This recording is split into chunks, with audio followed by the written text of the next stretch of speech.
Hello, everybody. Welcome to the Evolving Practice Podcast. I'm Dr. Sean Carey, and I'm with, Dr. Bill Moss. and we are so happy to be with you today. So we have a fun podcast episode that we're going to talk about, and it's some of the kind of softer or things that might not be quite as obvious that we think have really helped us in our service. Yeah. Yeah, Soft skills that help serve. We kind of got here because we were like, let's have a light topic, like something that's yeah, something like kind of funny. And then we were generating these ideas. And, one of the things was like, what are the random skills that like help us serve better was kind of one of those things because they're really important, right? There's, yeah, if it's a joke, if it's, you know, uh, sending a random gift, remembering someone's story that they told you yeah, months ago. All these little things really, really do add up to bigger things. And there's many industries that really yeah, pay attention to their clients. And maybe that's part of the focus of this is how do we do that? That's what comes yeah, up for me. yeah. And essentially, what we're talking about is like how to build better relationships. Mm, Right? yeah. Yeah.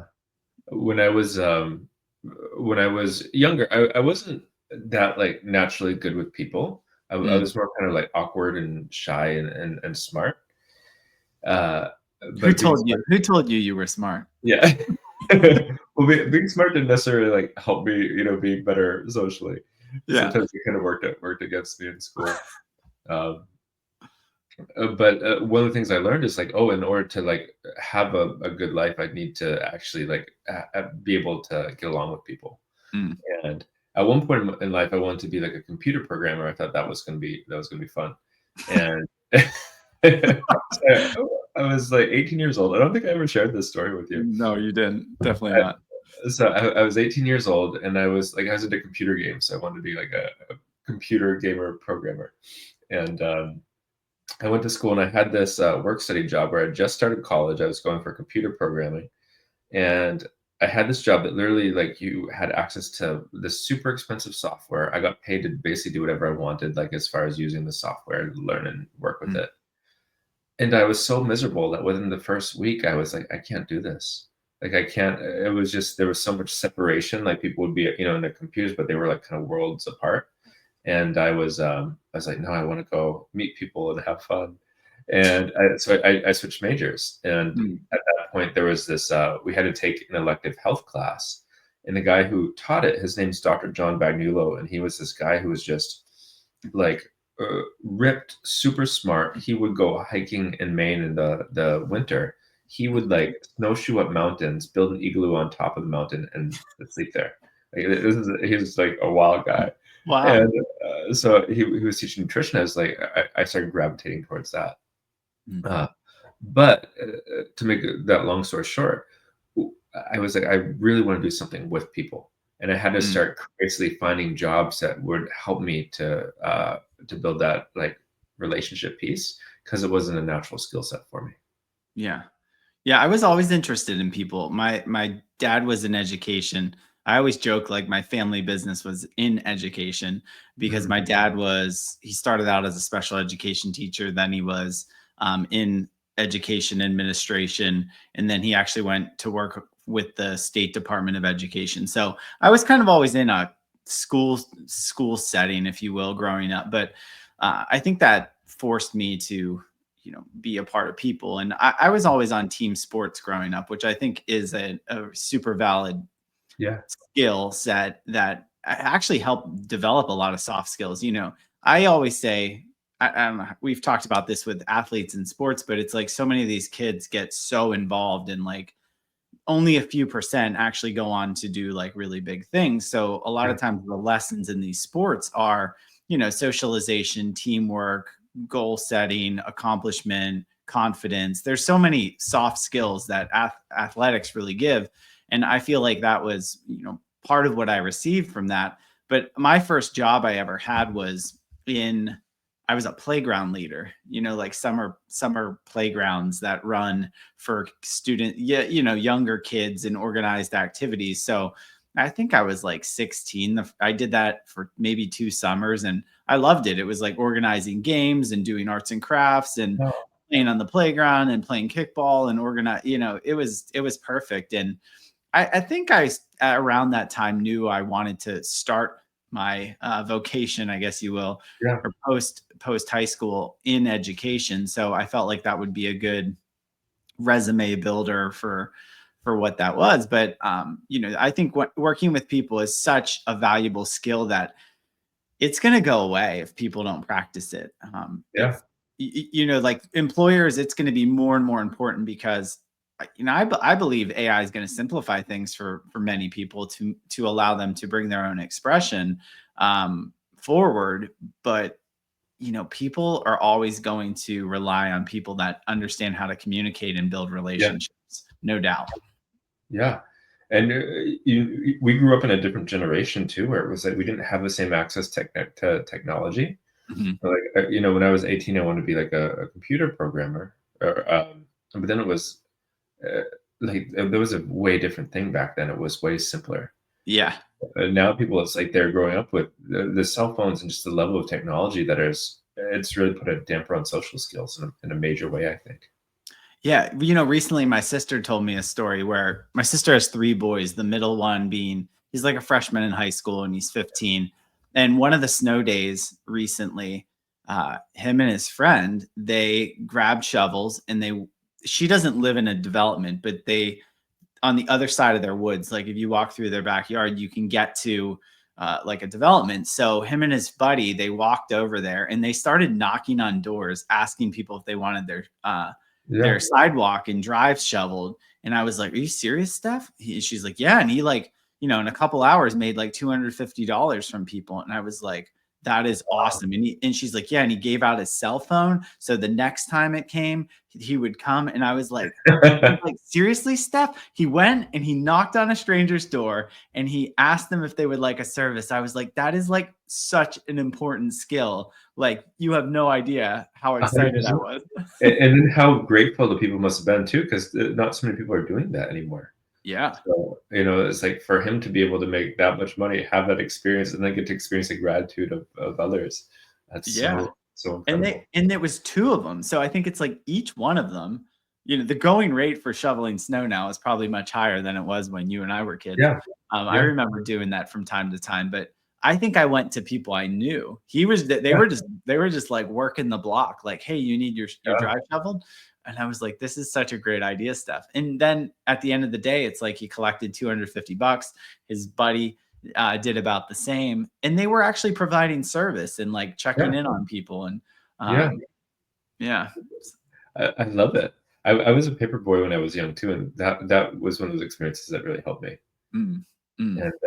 And another one was basically like waiting tables and then bartending, because I Okay. knew it's like I need to work on the social piece, Mm. uh, and just get more comfortable with it. And like waiting tables and bartending was an avenue where it's like, oh, like all I can make a lot of money, Yeah. and there's probably no better job than to like interact with people.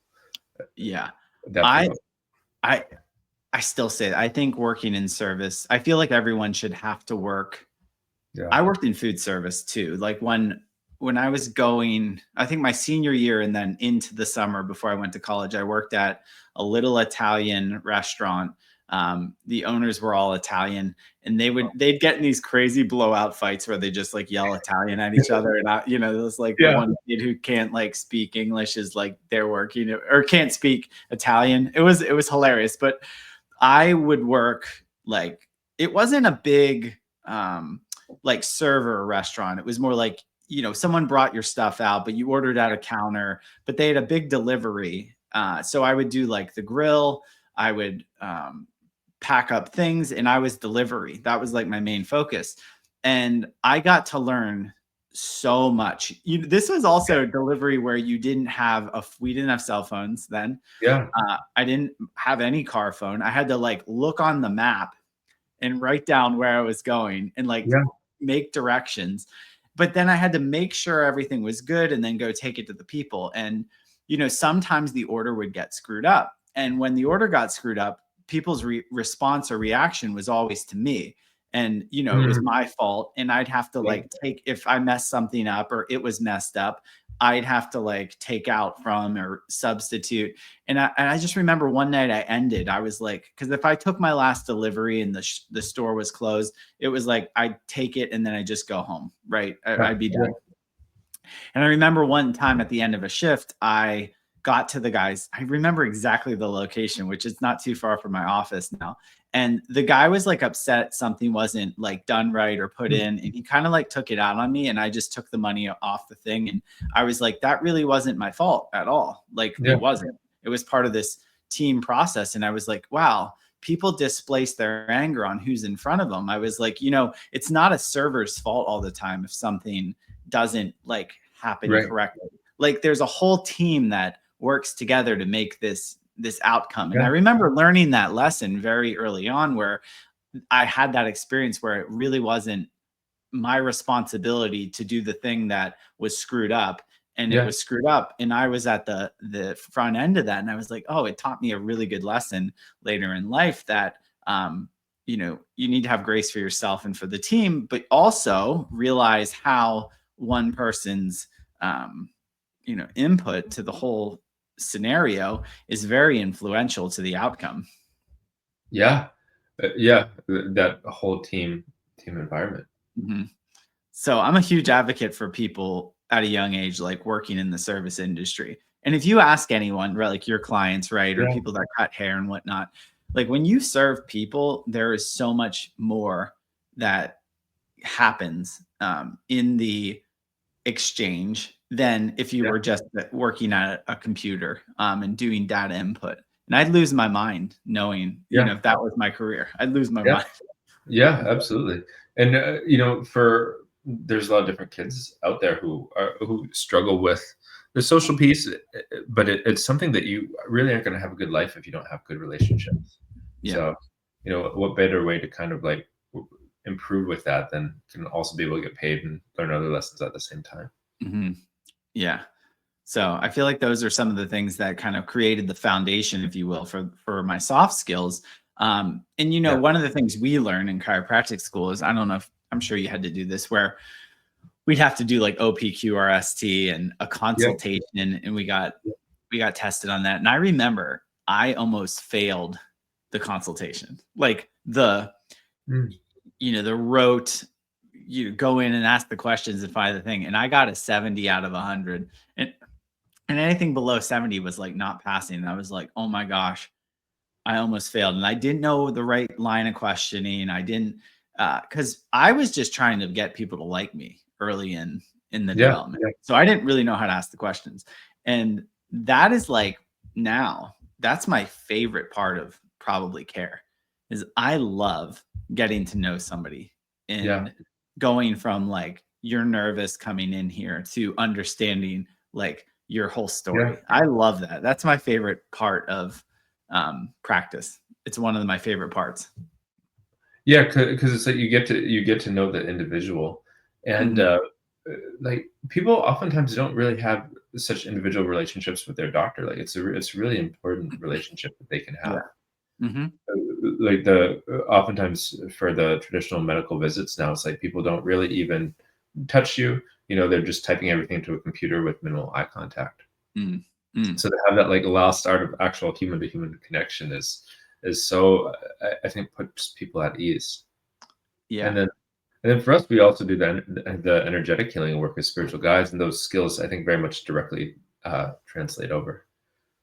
Yeah. No, without a doubt. And I think that's why you and I have had, well, I know I can speak for myself. I know I've had more success in explaining the energetic healing work to people through what we're actually doing and also my own experience because of all the work that we've done by sitting down with people and really understanding what they're Yeah, going through and figuring out uh, if they're a good fit. And that yeah, that skill is so valuable because my staff is really good about talking about what we're doing, but two of my main staff, she's done the Insophic Reiki training, and the other one is healer grad. So she's a life activation practitioner, and they want to serve more. And I can see it's like they know the work that they do right now, but then there's not a gap. There's just maybe more apprehension to Yeah.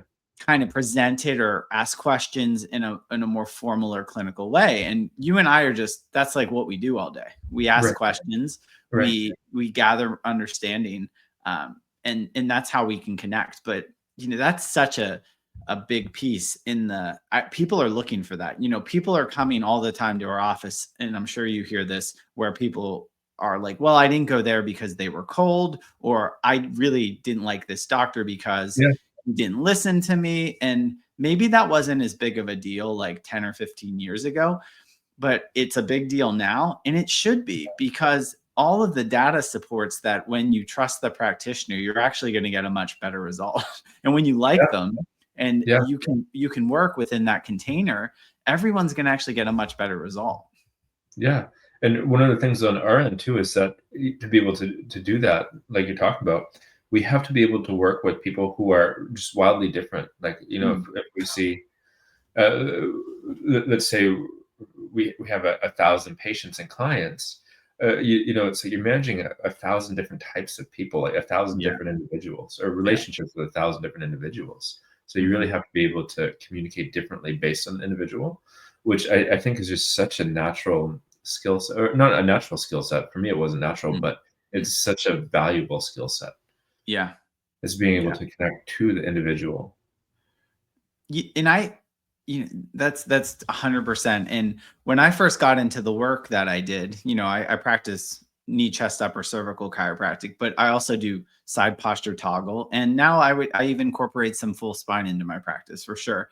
Yeah. And for the longest time, all I did was knee, chest, upper cervical. But what I found was, this is just me. This is you. I don't have a scientific reason for this, but there's certain archetypes or people that I, at this point, have developed an ability to be like, I think this person's going to do better with this technique or Yeah. this approach.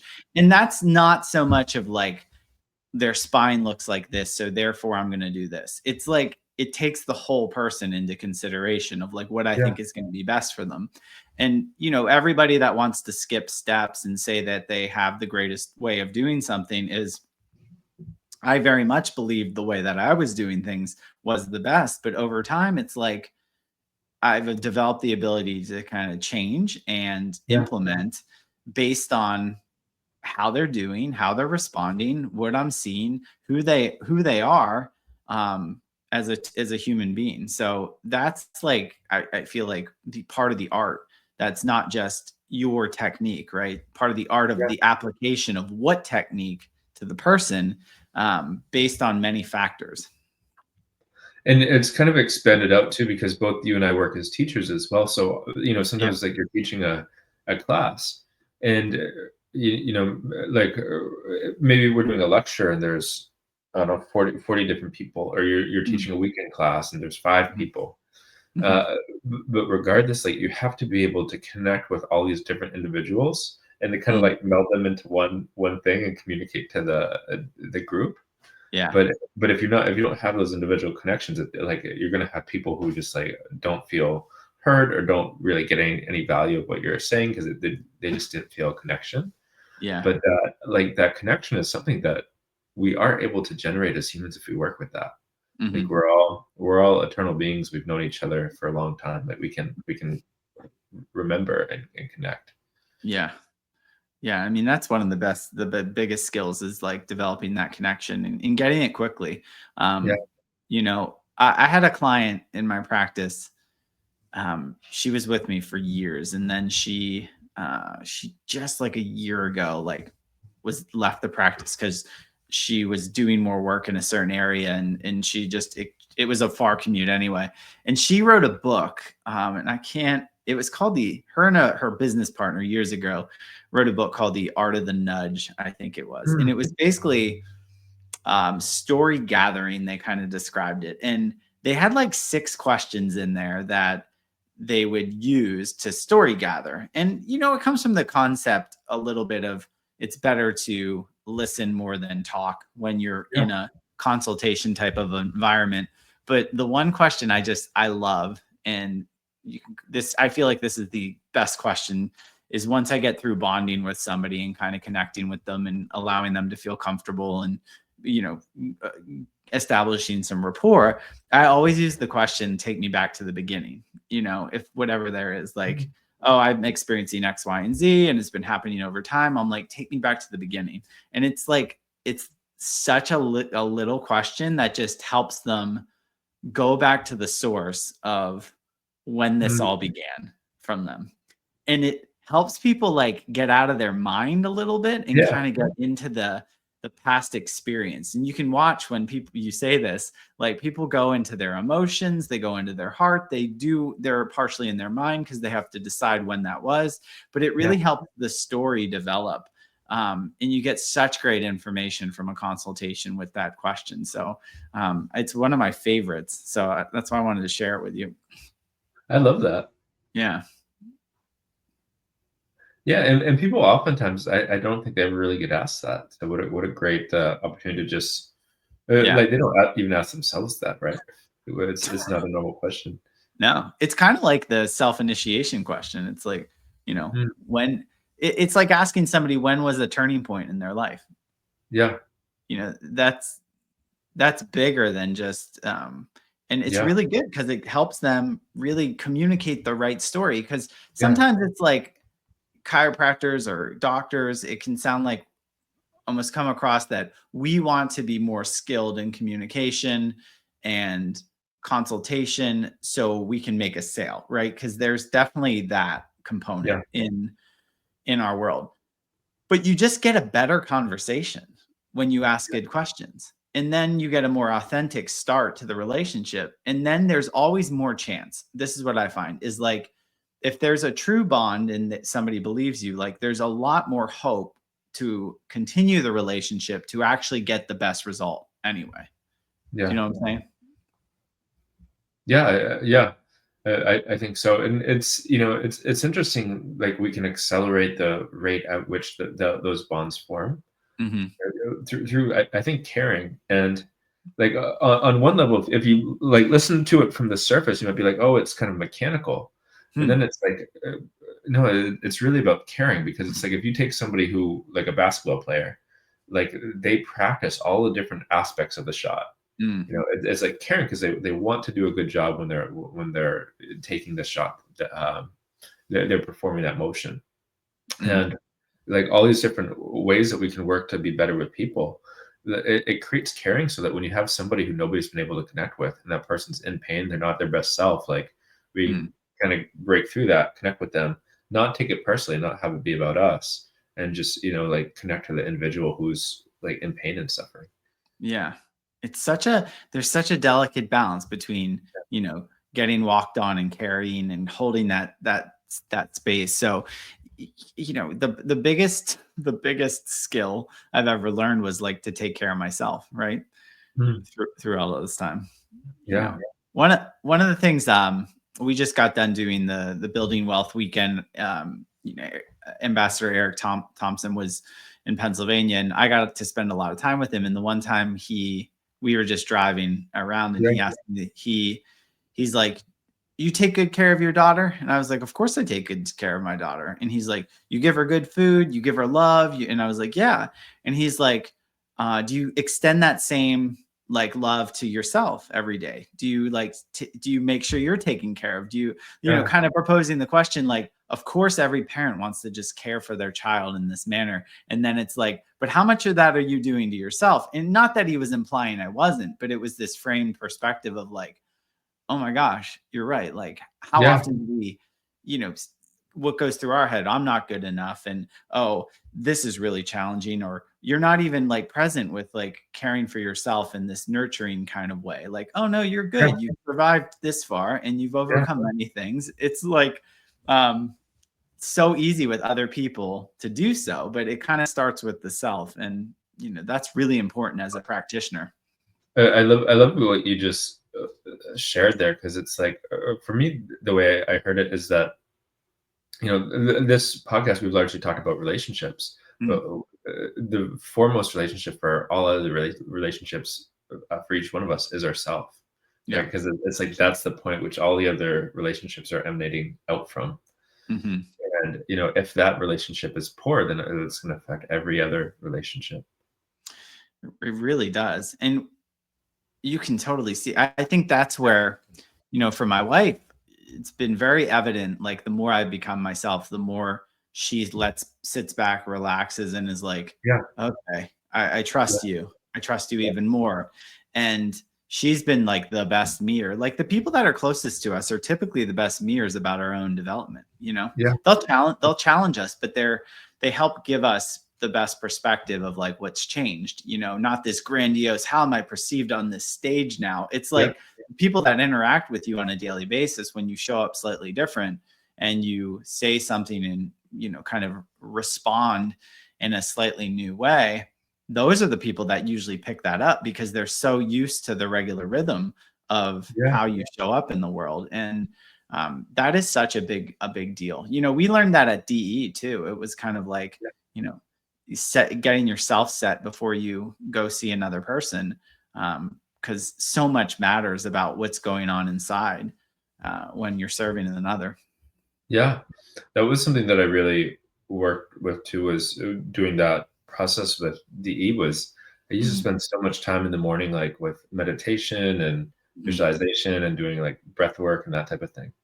mhm. Now my process is a bit different. With the mystery school, we use ritual, which is a really condensed way to kind of like get our energy balanced in many different ways. Yeah. So I don't always meditate in the morning or visualize, but I do my Mhm, rituals every morning. mhm. Yeah. Yeah. 100%. So, that's a soft skill that kind of emanate or, last through the day. Um, yeah, it's all of these put together really result in a much better, um, joyful way of caring for people, because it's really easy as a practitioner that if you don't have these soft skills, I guess, that we're Yeah, talking about, is you're almost always working through people's mental stuff, right? You're always trying to like convince or yeah, create a good research backed way to help them understand things. And yeah, it's like, not every there's a small percentage of people that really want that, but for the most part, they are looking for us to connect with them through these yeah, deeper ways. And yeah. I don't. Are you on there's the Mile High chiropractic group?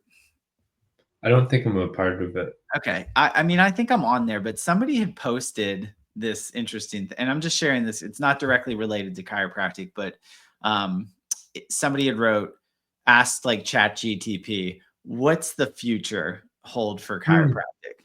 And just like to see what it said.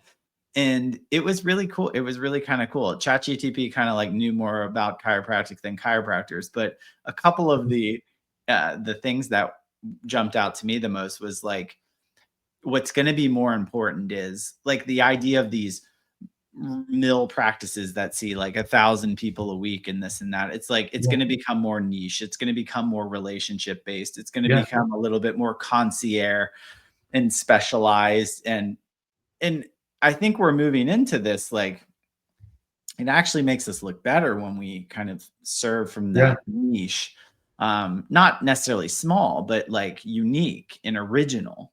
yeah, That's going to be one of the biggest things that stands out. And you see medicine going to that. People are looking for concierge practitioners that yeah, are going to treat them like an actual person. And I kind of got behind that. I was like, I think that's cool. I like to practice that way. I think people resonate with yeah. practice in that nature. And I think it's just going to help us from an energy standpoint too. It makes it unique of what we do. I totally agree. I think that's always been kind of what I've been more pulled towards. Like, Mm. I also with that, like I love family practice as part of that, but Mhm. I think you can have both those things. For me, there was I kind of got attached to different ideologies of it should be this way, like Yeah. this massive this massive practice. And now as time's gone on, I'm actually like, I really we were just having this conversation before we started the podcast where Yeah. I just really valued that simplicity. Like so I was just sharing with you before. It's like how we're changing our chiropractic software because it's gonna save money, and it's also going to let me get rid of like 4 other programs. Mhm. So it's just like less stress, simpler. I think it'll be a really good move, and how like freeing that feels for me. Yeah. And yeah, getting attached to certain ideologies of it's supposed to be this way, Hmm. I think was it took me quite a while to actually undo that in my mind. Mm-hmm. Yeah, I'm kind of very much drawn to like, how can I, how can I make this unique? And it's a fine balance. This is the hardest thing I would say for Yeah, me as a practitioner is this desire to bring my unique self, and then but also to have free time, right? Because when you are a solo practitioner, and I think you find this is, especially when you do a lot of internal work, it does reflect outward in your practice, and yeah, that is hard to repeat. We as chiropractors act like I went into a technique that I thought would be much more repeatable because of certain data, but the reality is everyone is so different from who they are on the inside to the outside, that it's a tough thing to replicate yeah, chiropractic. I know people do it, but when you are quite capable and good, it becomes harder. And yeah, you there is that balance of like, do we become cookie cutter and grow, or do we become very niche and yeah, unique? And there's a fine line with all of that. And I'm not saying right or wrong, or you can have it all or you can't. But it is a delicate balance to work within all of that. And that's something, we before we came on this podcast, we were like, what should we talk about? But that's been a huge theme for me this first quarter, is just accepting that that's how it is, yeah, learning to explore um, kind of all of it to see how it's going to yeah. unfold for me, you know. I love that, and yeah, what a beautiful direction. It'll be so nice for healthcare to move in that direction again, because it has been so lost. Yeah. And it kind of started that way, right? Like the Yeah, doctor comes to your house and he knows you and your yeah, family and what you're going through, and they like know the whole picture because they're totally. part of the community, they're part of the Yeah, neighborhood.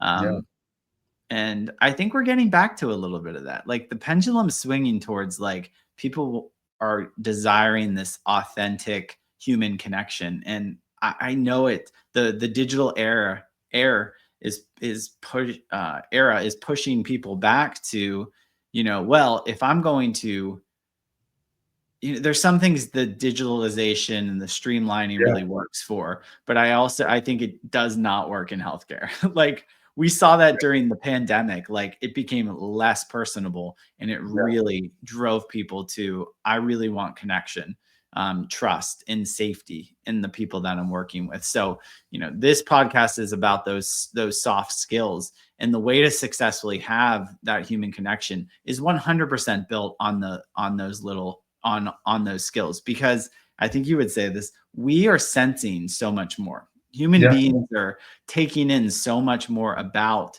the individuals that they work with, that yeah. all of the essence of what is brought forward from a person is starting to matter a lot more in the equation. And you can see that across the board. 100%. Yeah. And these things are things that people can develop too. If somebody looked at you, or I, a colleague that we met at a conference or something like that, like they might think we were like naturals with this stuff, but for me, Mm, it just wasn't. It was something that I worked really hard to develop, and I'm still working hard. We're still, doing yeah. that in this moment. Do you know what's funny is, so we had this event this past weekend, and you had referred a chiropractor, Yeah, Kim, who yeah. is out of the Midwest. And, Kim and I met. Do you know when Kim and I met? No. Mile High back in like 2016 when you life activated me. Oh, wow. And we were talking about this, and she had such a different perception of me at that time. And, she shared a little bit of that, about meeting me in that weekend. And it was so funny to like see how by the end it was like, Yeah, she's like, oh my gosh, you're like totally different than what I yeah, perceived then. And I was like, wow, that was like the beginning of my journey kind of back to the self, if you will. And yeah, it's funny how like to get some reflection of what somebody saw even in that weekend, and that was such a big day that led to a lot of change in who I am in my life. I was probably partying and wearing a Yeah. million masks and showing my personality, and now it's like I'm just not doing so much of that. Right, right. Yeah. It's so special too, and what a unique thing to have that show up like 9 years later. Yeah. Yeah, isn't that funny? I was like she's like, "No, I remember when we met, and it was this time." And it's amazing how that impression how Yeah, that impression, like another one of the girls who was at this workshop, um, she signed up for life activation on December 31st, and she did Empower Thyself with me, and she was at this weekend. And she when she showed up, I was like, "How'd you?" She just booked it like out of the yeah. ether, right? Like booked in, and she's like, "We actually met before," and I was like, "When did we meet?" And there's a little coffee shop like a quarter-mile walk from my office called Dosido.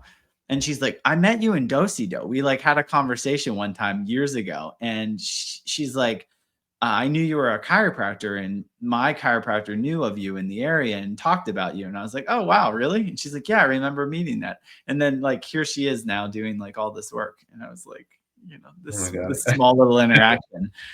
So obviously something showed up. So, these I think this podcast we talk about a lot of the inside and why it matters, but for the external, those little soft skills and moments of being able to connect with people, they last beyond the Yeah, moment, right? yeah. And you never know how those little bits or those little drops of light are going to serve another down the line. So I think that's why this topic is just, a lot of fun and also really important for somebody who's a practitioner and in the service professions. I think so too. Yeah. Yeah. Love it. I think that's a good note for us to end on. I Uh, think so too. This was a fun little exploration. yeah. But we got a lot of good things coming up. We've just finished the first quarter of the year. And I think I don't even know what episode this is, but we're almost at our year We might be anniversary. at 40, I think. It might be number 40. So So, good. So yeah, if you're just hopping on now, go back, listen to some of the beginning ones, and you can let us know if we've gotten any better. I hope so. We've had fun Definitely. along the way, regardless. But thank you for following us. If you haven't subscribed, like if this is your first time, please subscribe, like, share, and you can always rate and review. It really does help us continue to grow steam and reach more people, because we are looking for more human connection and Yeah. development this year too. So Yeah. Yeah. Thank you all so much. And, please say hi. We'd love to connect with you.